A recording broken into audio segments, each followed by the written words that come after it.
मेरी 7 मालकिन थी। कोई मुझसे मसाज करवाती, कोई कपड़े धुलवाती। मालिक देखता तो कंधे पर थपकी देकर शाबाशी देता। मैं भी काम में जुट जाता। लेकिन एक रात मालिक ज़रूरी काम से चला गया। तो उस रात सातों मालकिन को जब मैंने बारी बारी, अमन कहाँ हो तुम? जल्दी से मेरा पराठा बना कर लाओ, भूख लग रही है।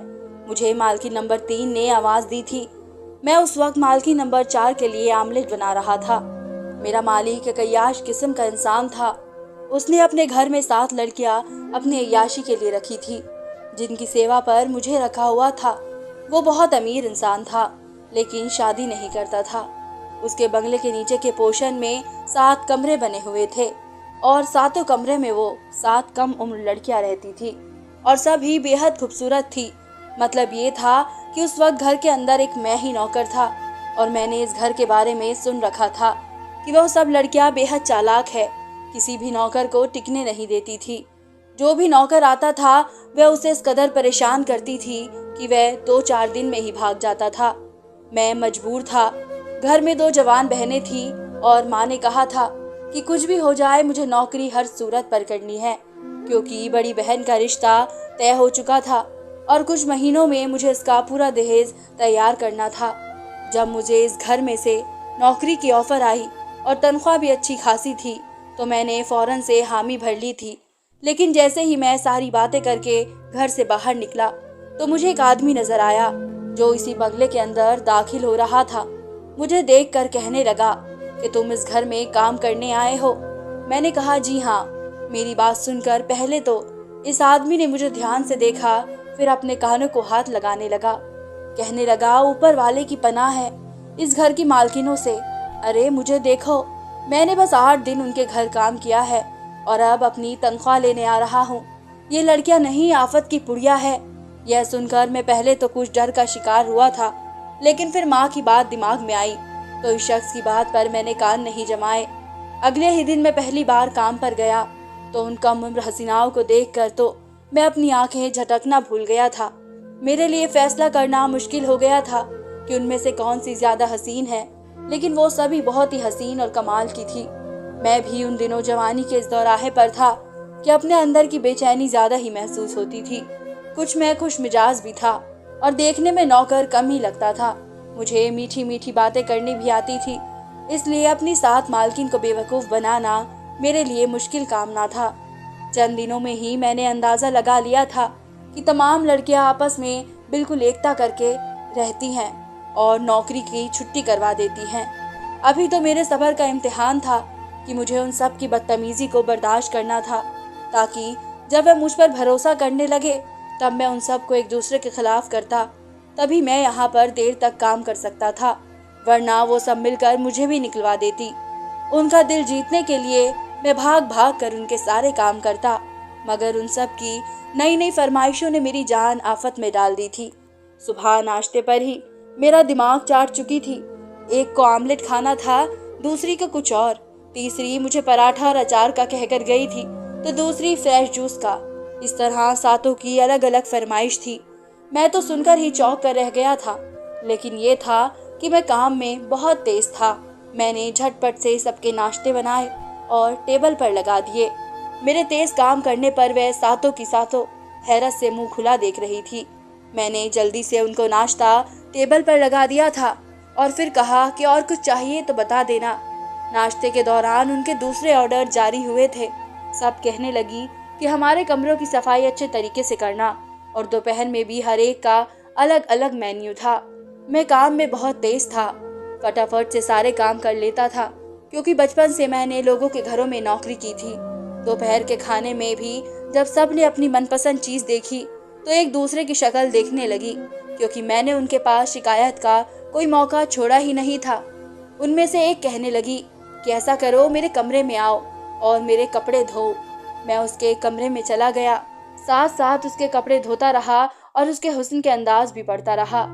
आपसे ज्यादा हसीन लड़की मैंने आज तक नहीं देखी, आप बहुत अच्छी हैं, वगैरह वगैरह।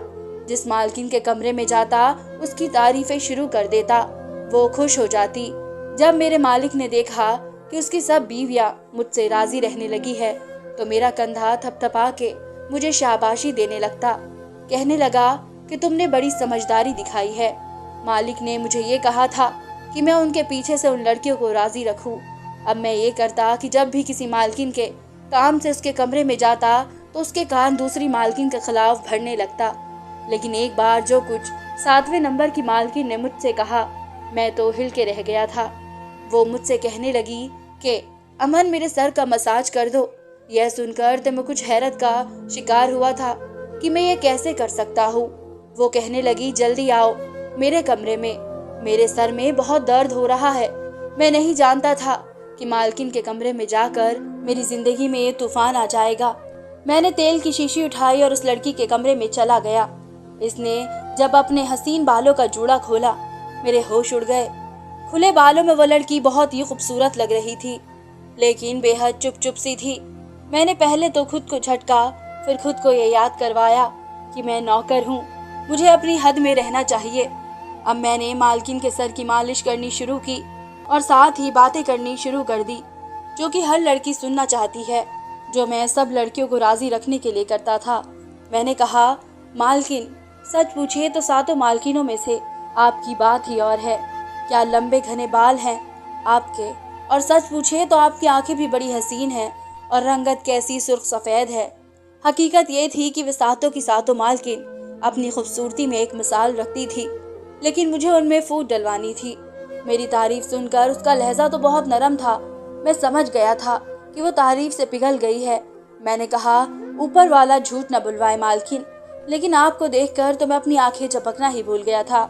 सर की मालिश के साथ मैं उसके दिल में अपनी जगह बनाने की कोशिश कर रहा था। कहने लगी कि मेरा सारा हुस्न बेकार है, तुम्हें क्या मालूम कि मेरा हुस्न मेरे लिए किस कदर तकलीफ का सबब बन चुका है। इसका लहजा बेहद उदास और भीगा हुआ था। मैंने कुछ हद तक डरते इससे एक सवाल किया था। मैंने कहा कि मुझे एक बात समझ नहीं आई, जब आपको ये सब बुरा लगता है तो आप यहाँ पर आई कैसे? ये एक ऐसा सवाल था कि जिसे करने से मुझे मेरे मालिक ने सख्ती से मना किया था, लेकिन इस लड़की की नम आंखों में न जाने ऐसा क्या था कि मैं बेझिझक पूछ लिया। मेरी बात सुनकर उसके चेहरे पर उदासी सी छा गई थी। कहने लगी, बुरी किस्मत बताकर नहीं आती। ये कहकर उसने ठंडी आह भरी थी। जिस चीज ने मुझे हैरान किया वो उसकी आंखों से झलकते आंसू थे। एकदम ही उसने मेरे हाथ अपने बालों से पीछे कर दिए। कहने लगी, बस जाओ यहाँ से। मैंने देखा वह दुपट्टे से अपनी आंखें पोंछ रही थी। पता नहीं क्यों, लेकिन मेरे दिल को धक्का सा लगा था। आज रात मालिक ने इसी के कमरे में जाना था। वह सुबह से बेचैन थी। रात को मैंने देखा तो 7 लड़कियों में बस एक वही तैयार थी, लेकिन बड़ी चुप चुप और खामोश थी। यहाँ आए हुए मुझे बस कुछ ही दिन हुए थे। मालिक के आने से पहले मैंने देखा कि वो सब लड़कियां उस लड़की को तसल्ली दे रही थी। उन सब लड़कियों के ही चेहरों पर एक अजीब सी उदासी थी। मैं समझ नहीं पा रहा था कि मसला क्या है। सुबह तक वो बड़ी खुश और चंचल चिड़ियों की तरह चहक रही थी। उन सब के उदास चेहरे देखकर मैं कुछ ताज्जुब का शिकार हुआ था। रात को मैं अपने क्वार्टर में जाकर सोता था, लेकिन आज न जाने क्यों मुझे नींद नहीं आई थी। मैं इसी मालकिन के बारे में सोचता रहा कि न जाने किस वजह से वे यहाँ आकर फंस गई थी, क्योंकि जिस तरह से वो मालिक के आने से परेशान सी थी, वो यकीनन ऐसे पाप से खुश नहीं थी। इसके बारे में सोचते सोचते मैं सो चुका था। न जाने रात का कौन सा वक्त था कि मुझे नींद आ गई थी। सुबह जब मैं उठकर किचन में आया तो वही मालकिन सिसकियों से रो रही थी। मेरी तरफ उसकी निगाहें थी। मेरा दिल बेहद उदास हुआ था। न जाने वह क्यों रो रही थी, लेकिन मैं पूछ नहीं सकता था। लेकिन मुझे दुख हो रहा था। जैसे ही वह उदासी से मेरी तरफ पलटी तो उसके चेहरे को देखकर मेरा दिल ही धड़कना भूल गया था। मेरी रंगत उसके चेहरे को देखकर फीकी सी पड़ गई थी। वह मुझे अपने रूबरू देखकर फौरन वहां से बाहर निकल गई। मैं तो यूं था कि जैसे पत्थर का हो चुका था। इसका चेहरा रात उसके साथ किए गए सारे जुल्म की कहानी बता रहा था। उसके चेहरे पर कान के करीब एक गहरा जख्म था, जैसे जलता सिगरेट इसके चेहरे से बुझाया गया हो। मेरा दिल यूं था कि सीने में धड़कना ही भूल गया हो। मैं नहीं जानता था कि मालिक ऐसा आदमी भी हो सकता है। मुझे अपने मालिक से नफरत सी महसूस हुई थी। मैं जो पहले यही इरादा किए हुए था, इन सब मालकिनों के दिलों में एक दूसरे के खिलाफ नफरत के जज्बात पैदा करूंगा, और जब एक दूसरे से लड़ेंगी तो मैं तमाशा देखूंगा। लेकिन अब मैं अपना इरादा बदल चुका था। वह लड़कियां मुझे बेबस और मजबूर लग रही थी। फिर मैंने नोट करना शुरू कर दिया। वो मालिक जब भी किसी लड़की के कमरे में जाता, सुबह वो लड़की सिसकियों से रो रही होती। मैं एक बार किचन में काम कर रहा था कि जब मुझे बाहर लड़ने और झगड़ने की आवाज़ आई। मालिक न जाने किसी बात पर उसी लड़की पर भड़क रहा था जिसके चेहरे पर मैंने जख्म का निशान देखा था। खुद ब खुद ही मेरे कदम किचन से बाहर की तरफ उठने लगे। हालांकि मालिक ने मुझे कहा था कि तुम हमारे घर के मामले को ना देखोगे, ना सुनोगे और ना ही बीच में आने की कोशिश करोगे। मैंने देखा कि मालिक किसी 7वें नंबर वाली मालकिन से झगड़ रहा था। कहने लगा, सारा किया धरा तुम्हारा है, तुम्हारी वजह से उन लड़कियों में भी बगावत पैदा हो रही है कि मेरे सामने जुबान चलाने लगी हैं। जब तक तुम नहीं थी, उन 6 लड़कियों की इतनी भी हिम्मत ना थी कि मेरे सामने उफ भी कर जाए। लेकिन वो मालिक से डर खाने के बजाय उसकी आंखों में आंखें डाले खड़ी थी। जो कुछ इसकी आंखों में था वो लग रहा था कि जैसे मालिक के साथ न जाने क्या कर गुजरेगी। इस लड़की की आंखों के गुस्से को देखकर तो मैं भी डर सा गया था। मालिक कहने लगा, अपनी नजरें नीचे करो वरना तुम्हारा वो हश्र करूंगा कि नजरें उठाने के भी काबिल नहीं रहोगी। लेकिन वह बिल्कुल निडर खड़ी थी। जब उसने अपनी नजर नहीं झुकाई तो मालिक ने जोरदार थप्पड़ उसके मुंह पर मारा। फिर उसकी बाजू पकड़कर उसे घसीटता हुआ कमरे में ले जाने लगा। कहने लगा, आज तेरा वो हाल करूंगा कि सुबह तक तो अपना चेहरा भी पहचान नहीं पाएगी। ये सुनते ही सारी लड़कियां मालिक के पाँव में पड़ गई। कहने लगी, इसे कुछ मत कहना, तुम्हें जो कुछ कहना है हमें कह दो, इसे माफ कर दो, हम आइंदा तुम्हारी कोई बात नहीं टालेंगे। ये सब मैंने पहली बार देखा था। मेरा तो दिल दहल कर रह गया था। फिर जैसे जैसे वक्त गुजरने लगा मुझ पर और भी बहुत से राज खुलने लगे। एक बार मैं लॉन से बाहर निकला था कि पौधों और बाग को पानी दे सकूं, तो वो 7वें नंबर की मालकिन बाग में बैठी रो रही थी। खुद से बातें कर रही थी।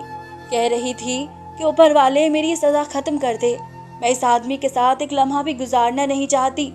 यह सुनकर मेरे दिल में इसके लिए हमदर्दी के जज्बात बनने लगे थे। वो कहने लगी, मैं बेहद मजबूर होकर घर से निकली थी। यह तू भी जानता है, अपनी बूढ़ी माँ को बचाना चाहती थी, इसलिए इस आदमी की मदद मांग बैठी। लेकिन जो कुछ उसने मेरी माँ के इलाज के बदले में मांगा था वो एक पाप की जिंदगी थी। लेकिन मेरे पास कोई और रास्ता भी तो ना था। मर्द कभी भी बिना किसी मकसद के औरत पर एहसान नहीं करता, उसकी मदद बिना वजह नहीं करता। जो हजराना वो उससे मांगता है वो उसकी इज्जत होती है। जिस माँ के खातिर मैंने उस आदमी के हाथों खुद को बेच दिया था वो तो फिर भी मर गई। बीमारी से ना मरी, मेरी बर्बादी का सुनकर मर गई। लेकिन मैं इस चीज की सजा अब तक भुगत रही हूँ। वो लड़की सिसकियों के साथ रोते हुए उससे कह रही थी, जिसे सुनकर भी मैं दुखी हो गया था। मैं समझ गया था कि वह किसी मजबूरी के तहत इस जालिम मालिक के हाथ चढ़ी है। बाकी की 6 लड़कियां भी ऐसे ही किसी मजबूरी के तहत यहाँ आई थी। मैं बिल्कुल खामोश होकर रह गया था। मेरा मालिक बहुत ही घटिया और कमीना किस्म का इंसान था। मैंने देखा अक्सर लड़कियों पर मारपीट भी करता रहता था और कहता था कि तुम लोग मेरी गुलाम हो, मैं चाहे तुम लोगों के साथ कुछ भी करूं, मुझे कोई भी पूछने वाला नहीं है। यह देखकर मुझे बड़ा अफसोस होता था। फिर मेरी बहन की शादी भी करीब आ गई। मालिक ने मुझे अच्छी खासी रकम दी। मैंने जब छुट्टी मांगी तो कहने लगा, बस 1 दिन से ज्यादा की छुट्टी मैं तुम्हें नहीं दे सकता, क्योंकि तुम एक अच्छे नौकर हो जिसे ये लड़कियां बर्दाश्त कर लेती हैं। मैंने बस अपनी बहन की शादी के दिन की छुट्टी ली थी। जब बहन को विदा किया अगली सुबह मैं नौकरी पर चला गया था। हालांकि मेरी माँ मुझे कहती रही कि 2 दिन और रुक जाओ। मैंने कहा कि माँ, नौकरी का सवाल है, अगर मैंने छुट्टी की तो नौकरी से निकल जाऊंगा, फिर आप क्या करेंगी। मैं गरीब फैमिली से था, इसलिए उन लड़कियों की मजबूरी को भी अच्छी तरह से समझ सकता था कि पैसे ना होने की वजह से इंसान क्या क्या करने के लिए मजबूर हो जाता है। जिस दिन मैं घर पहुंचा मालिक कहने लगा कि वह सुबह ही दूसरे शहर जा रहा है, वह 3 दिन बाद ही वापस लौटेगा। साथ ही फोन पर किसी से बात कर रहा था। कह रहा था लड़कियों की कीमत लाखों में लूंगा, बस 4 दिन बाद मैं शहर वापस आ जाऊं तो उन्हें दुबई भिजवाने की तैयारी भी कर लूंगा। हाँ, मैं जानता हूँ कि उन लोगों से क्या काम लिया जाएगा, वैसे भी ये हर चीज की आदी हो चुकी है। ये कहते हुए वो अपना बैग पकड़े बाहर निकल गया और मैं तो यूं था कि मेरे कानों में सीटियां सी बजती हुई महसूस होने लगी थी। अब तक वो आदमी लड़कियों के साथ खुद जुल्म कर रहा था और अब उन्हें दुबई भेजना चाहता था। मालिक के जाते ही मैंने बारी बारी सब मालकिनों के कमरों के दरवाजे को खटखटाना शुरू कर दिया। वो सभी कमरों से बाहर आई मालिक के इरादे से मैंने उन्हें आगाह किया तो वो सभी परेशान हो गई। चौकीदार मेरे मालिक का खास बंदा था। मैंने उसे खाने में नशे की दवा डाल कर दी। खाना खाते वो गहरी नींद वही कुर्सी पर सो गया था। जब रात गहरी हुई तो मैंने सब लड़कियों को लिया और उस घर से भाग गया, लेकिन वो सभी परेशान थी। मुझसे कहने लगी कि वो कहाँ जाएंगी, उनके घर वाले तो उन्हें कभी भी स्वीकार नहीं करेंगे। मैंने उन सबको अनाथ आश्रम में छोड़ दिया, फिर वापस घर पर आ गया। सुबह मैंने ये शोर मचा दिया कि तमाम मालकिन ने नौकरों को नशे की दवा देकर सुला दिया और खुद भाग गई। जिस तरह का मैंने रोना धोना मचाया था, मुझ पर किसी को भी शक न हुआ। यह सुनकर मालिक भी उसी दिन वापसी के लिए रवाना हो गए, लेकिन ऊपर वाले की करनी ये हुई क्योंकि गाड़ी का बुरी तरह एक्सीडेंट हो गया था और वह मौके पर ही मर गए थे। जब मुझे खबर मिली तो मैंने ऊपर वाले का शुक्र किया था। मैं सारी लड़कियों को वापस घर ले आया था। अब इस महल में वह लड़कियां आजाद तौर पर सुकून और इज्जत की जिंदगी गुजारने लगी थी। एक बार मैंने 7वें नंबर वाली मालकिन से शादी की ख्वाहिश रखी थी, वो भी मान गई। शादी के बाद मैं उसे अपने घर ले गया। मेरे साथ वो बहुत खुश रहने लगी और बहुत खुशी की जिंदगी गुजार रही थी। हम दोनों बहुत खुश थे और मैं ये सोचकर बहुत खुश था कि मैंने 7 बेगुनाहों की जान उस जालिम से बचा ली थी। धन्यवाद दोस्तों। उम्मीद करती हूँ आप सबको हमारी ये कहानियाँ पसंद आती होगी। अगर आप सबको हमारी कहानियाँ पसंद आती हैं तो हमारे चैनल को सब्सक्राइब करें, हमारी वीडियोस को लाइक करें और ज़्यादा से ज़्यादा शेयर करें। धन्यवाद।